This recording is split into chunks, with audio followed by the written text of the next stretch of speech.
Commander Serona Ravakian was anxious. She had been pulled out of the activation, because honorable Turians never truly retire from the military, to rejoin her old unit, the premier Turian Special Operations Unit Blackwatch, when the Battle of Palaven moved groundside. It had been weeks since she had last heard from her husband, who was trying to take care of their 3 underage children. Their last known location, the city of Ceruvia, was one of the major flashpoints of the ground war, with the Turian resistance and Reaper forces waging full-out war in the urban environment. And more than half of her unit was already being moved off-world by orders of Primarch Adrian Victus to assist in other flashpoints in the galaxy, leaving Ravakian with only 2nd Platoon. The arrival of the Krogan only compounded her mounting worries, and was not appreciated at all. Ravakian was accounting for inventory with her unit in the hangar of the Example when the first shuttles carrying the Commander reinforcements arrived. Turian activity came to a standstill when the occupants emptied out of their shuttle. Dozens of Krogan stomping down the corridors formed between the rows of shuttles and fightercraft on the carrier, with instantly recognizable Krogan swagger. Eyes stared at the bizarre scene of the Tuchankan aliens on board a hierarchy military vessel, a combination truly made in hell. They had heard about Turian involvement in bringing the Krogan to the fight after the heroics on Tuchanka, of course, and warily accepted the fact that their historic enemies were now tentative allies. But to see any of them, never mind dozens, strutting across the hangar of a hierarchy vessel in orbit over the Turian homeworld was another thing altogether. They were shock troopers, massive towering soldiers wearing heavy armor, carrying heavy shotguns, their belts clipped with grenades of all kinds. The cavalier and flippant way they carried themselves, the way they brandished their weapons with little regard for safety, or all the expensive, sensitive, and potentially explosive components scattered all around the hangar, was utterly alien to the conservative, disciplined Turians. It would not be until hours later that Ravakian learned about it, but the reinforcements were from Clan Erdnot, known as Malgus Company, which would soon be joined in the following days by similar Krogan commander outfits in the form of Arae, Dranek, and Nith companies. It was the hope of Primarch Victus and Krogan leader Erdnot Rex that Erdnot commanders, who were at least personally loyal to their relatively liberal clan leader, if not tolerant of alien races, would cooperate more fluidly with Turian forces, and thus pave the way for the less unforgiving non-Erdnot commander units to integrate into a steady Turian-Krogan military framework. Ravakian, however, couldn't see anything that could be remotely paired with the words cooperate, fluidly, forgiving, integrate, or steady. The engineers were smart enough to step out of the way, and her own Blackwatch operators were too professional to play games of hubris, but many of the soldiers and pilots were spectating not so casually, as they looked the incoming Krogan up and down, as if sizing them up for a fight, something their passing guests were all too eager to reciprocate.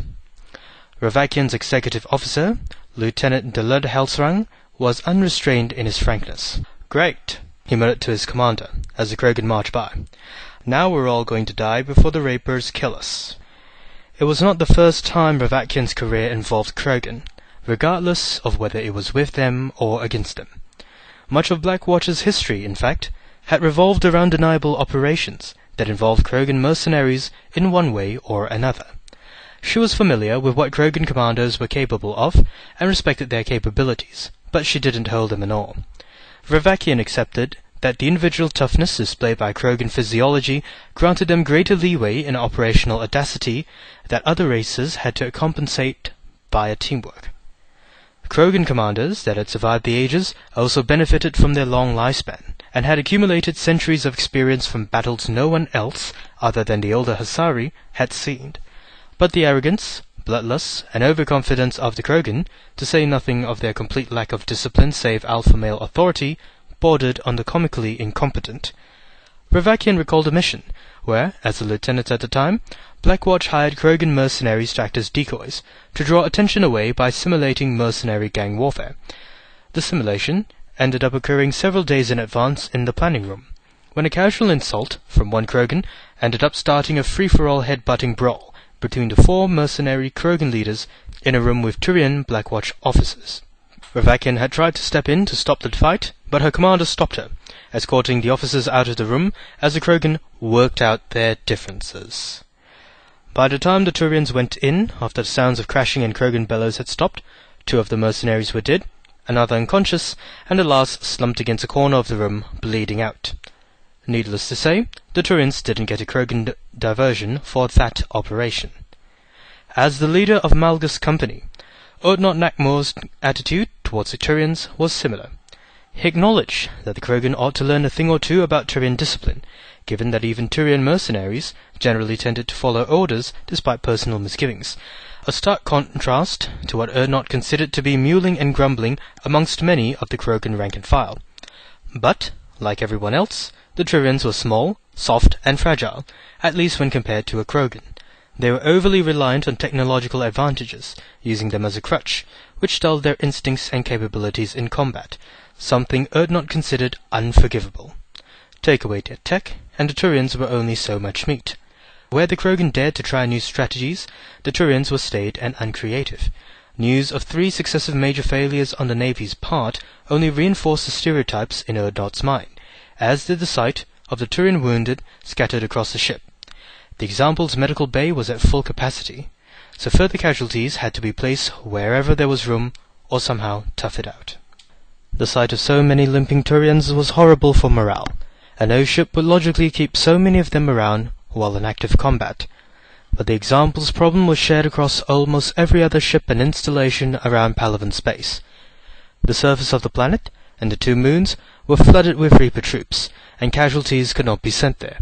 The space stations and orbital elevators around Palaven were filled to the brink with civilian evacuees.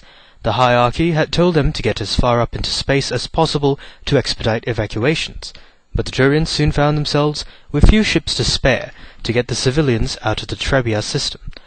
The stations were also flooded with the military wounded, which is where High Command had relocated them in the first place.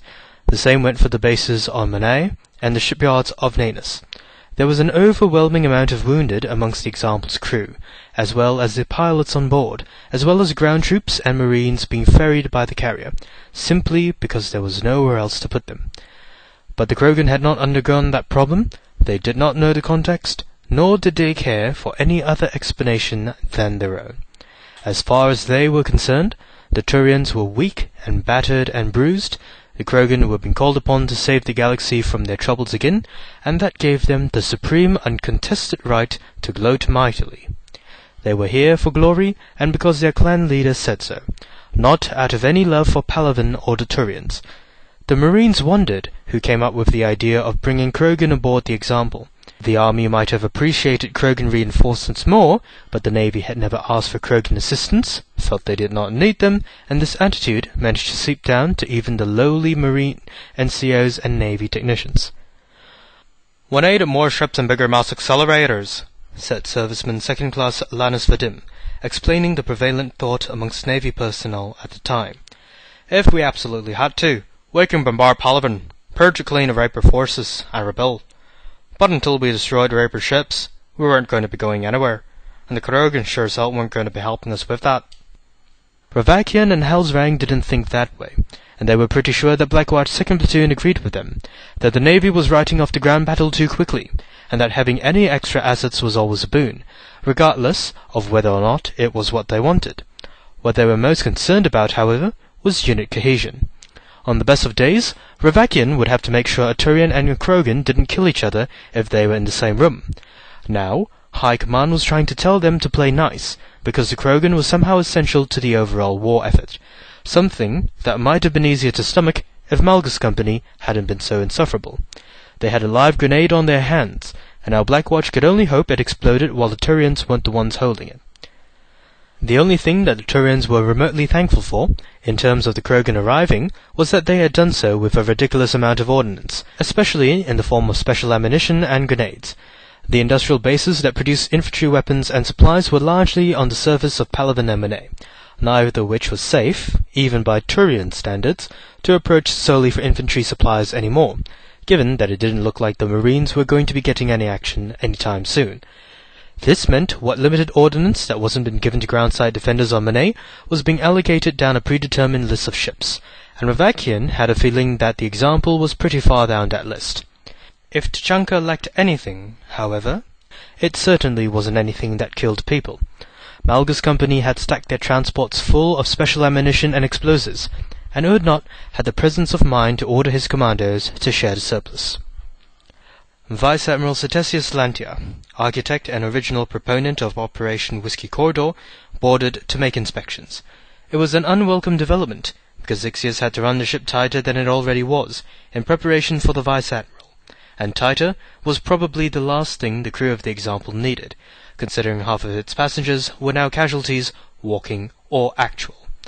Ravakian hoped that the Vice Admiral would at least address the issue of the Krogan, but Lantia made a point of ignoring the Krogan commandos, told the men to keep it up, promised to get them groundside soon, and left. As far as the commander felt, Lantia was in the optimal position to try and get everyone on board the Example to work together, and he had squandered it. Helsrang wasn't so optimistic. "I doubt if it'd change a thing," he said, years later.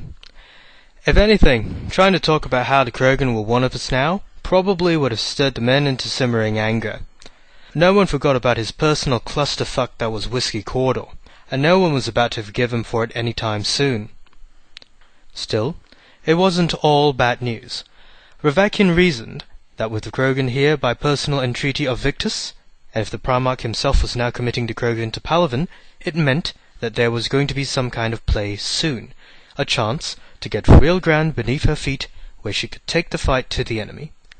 In everyone's opinion, it couldn't come soon enough.